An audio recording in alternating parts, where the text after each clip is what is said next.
ওকে, আমাদের next lesson starts with, next lesson আমরা শুরু করব যে ভ্যালুজ অফ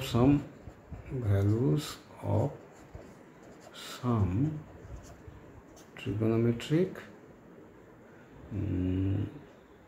অ্যাঙ্গেলস। তো তার মধ্যে কিছু মনে রাখতে হবে, 0 ডিগ্রি, 0, 30,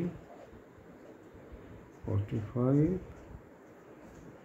60, 90, এগুলো আমাদেরকে মনে রাখতেই হবে। তো এগুলো সাইন,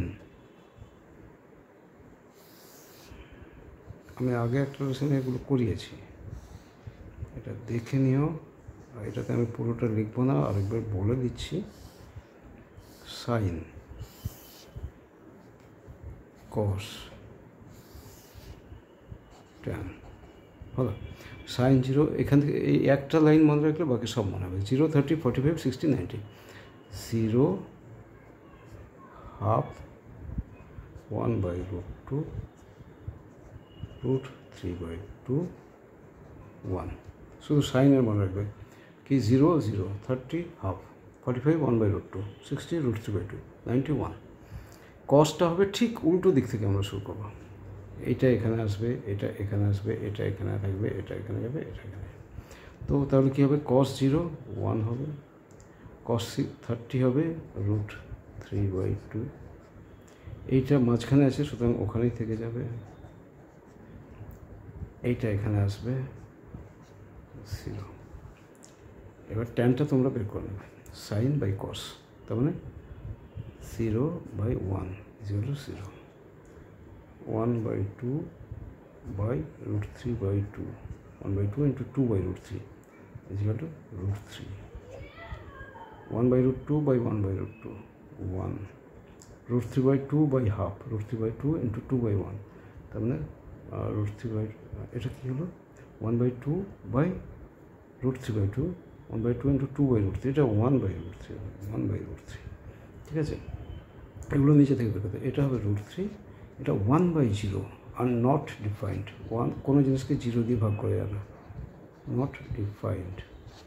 তো প্রথম লাইনটা মনে রাখলে তোমরা সব কিছু, এই ভ্যালুগুলো দিয়ে অঙ্ক থাকে কিছু কিছু, কখনো কখনো বা এর মাল্টিপুল দিয়ে থাকে, সেগুলো তোমরা বের করে নিতে পারবে।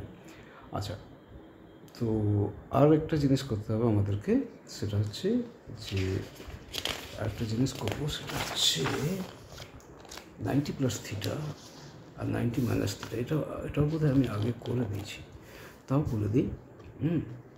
দেখো এটা ভুল হচ্ছে, ধরো এটা একটা থিটা, এটা 90, তাহলে এটা কি হবে, এটা হবে 90 - θ। আমরা জানি কি, তিনটে অ্যাঙ্গেল হচ্ছে 180, ঠিক আছে, তিনটে অ্যাঙ্গেল 180, তো এটা 90, এটা থিটা যদি হয়, এই দুটো মিলে 90, এটা যদি থিটা হয়, এটা 90 - θ, ঠিক আছে। তার মানে কি দাঁড়াচ্ছে, সাইন 90 - θ, অ্যাকচুয়ালি এটা হচ্ছে কি হবে, 90 এই থিটাটা এখানে হলো, বেসটা উল্টে গেল, এটা এই অ্যাঙ্গেলটা যখন ধরবো তখন বেস এটা হয়ে যাবে, এটা হাইট হয়ে গেল, এইটা হাইপোটেনিউস তো চেঞ্জ হবে না, অ্যাঙ্গেলের করেসপন্ডেন্স হচ্ছে সাইডটা, সেটাকে আমরা বেস ধরি। তাহলে সাইন 90 - θ অ্যাকচুয়ালি কি, কস θ, এটার বেস পাল্টে গেল না। আগে থিটার রেসপেক্টে বেস ছিল এটা, আর 90 - θ রেসপেক্টে বেস হচ্ছে এটা 90 - θ, তো বেস এটা, তো উল্টে গেল, তার মানে সাইন 90 - θ মানে অ্যাকচুয়ালি হবে কস θ। সিমিলারলি কস 90 - θ, এটা দেখে নেবে একবার ছবি এঁকে, কস 90 - θ = সাইন θ, আর ট্যান 90 - θ = কট θ।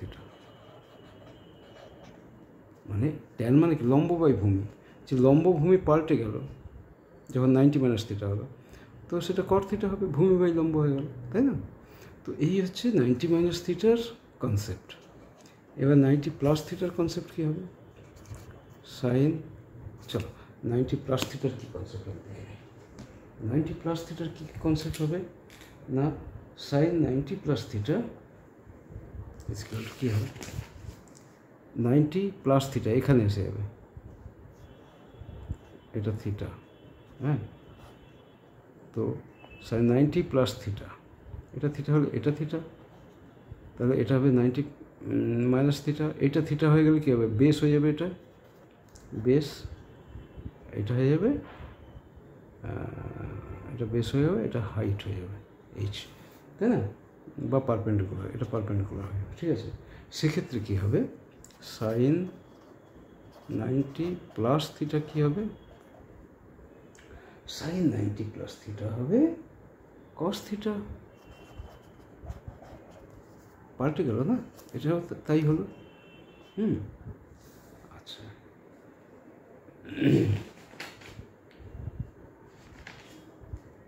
cos 90 plus theta, cos 90 plus theta, sine 90 plus theta cos theta, কেন? সাইন এখানে পজিটিভ, সাইন পজিটিভ, বাকি সব নেগেটিভ, তাহলে cos 90 প্লাস থিটা কী হবে? উল্টে গেল তো সাইন থিটা হবে, যেহেতু বেস আর এ পাল্টে গেল, সাইন থিটা হবে, কিন্তু যেহেতু কস এখানে নেগেটিভ, সো এটা হবে মাইনাস সাইন থিটা। জাস্ট খেয়াল করো। আরেকটা থাকলো টেন 90 প্লাস থিটা,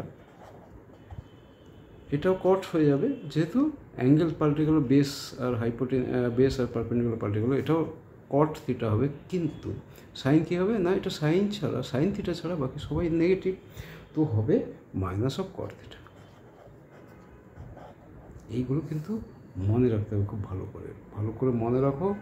মনে রাখলে যে কোনো অঙ্ক আরামসে করা যাবে, 2-4টে প্র্যাকটিস করবে অ্যান্ড কমেন্টে বলবে বুঝতে না পারবে। ওকে, থ্যাংক ইউ।